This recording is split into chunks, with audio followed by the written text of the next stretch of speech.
For starting our roundup with Kent's first ever league derby. The long-awaited game between Gillingham and Maidstone drew a capacity crowd to Priestfield, and one man needed no introduction to either set of fans. 2 years on, after being unceremoniously sacked, Maidstone boss Keith Peacock returned to Priestfield, hoping to show his old club Gillingham just what they'd been missing. His new team's fans had begun queuing 2.5 hours before kick-off. They were in no doubt Peacock would be a winner this time. Are Maidstone going to win it, do you think? 3-4-0. Smuggy, hat-trick. No problem. The Gillingham faithful turned out in vast numbers too. Queues like this hadn't been seen for years. The police mounted their biggest ever Boxing Day operation. They needn't have worried. The rival chairman set the mood and the fans behaved. But you're attracted by the fact it's a local derby today? Yeah, certainly was, yeah. Should be a special atmosphere. I'm not going to get in, am I, if you keep talking to me? And so the historic moment as Kent settled down for its first ever Football League derby. A capacity 10,500 crowd, some with better views than others. The appearance of Peacock set the occasion alight. A hero's welcome from the fans of his former club. He even handed them out a Christmas present. But once the game started, neither side wanted to give anything away. Gillingham closed there, and they came even closer, threatening to overrun their neighbours. Steve Lovell thwarted by Mark Beanie. Maidstone's best moment of the first half, a Mark Golly header. The second half was a minute old when the deadlock was broken. Good work by Mark Gall down the right, and it was Steve Butler who scored the historic first goal.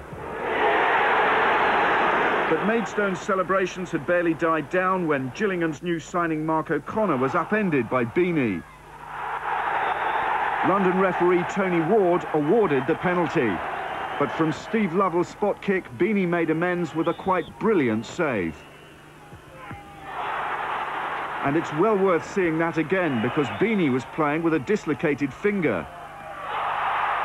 So crisis time for Gillingham, and it brought manager Damien Richardson down to the touchline from his seat in the stand. Even Peacock was feeling the tension as his team continually threatened a crucial second goal. A spectacular effort here from Gall. Into the closing stages, O'Connor weaved his way through for Gillingham, but no penalty, and emotions began to run high. It just wasn't going to be Gillingham's day. And when Tim O'Shea's atrocious back pass was intercepted by Gall for 2-0, it looked all over. But there was plenty of drama still to come. First, Gillingham thought they'd scored when Pat Gavin's shot struck the underside of the bar. No goal was given, and the other camera angle suggests the referee was right. Then Gillingham did score as captain Alan Walker connected with ball and goalpost at the same time.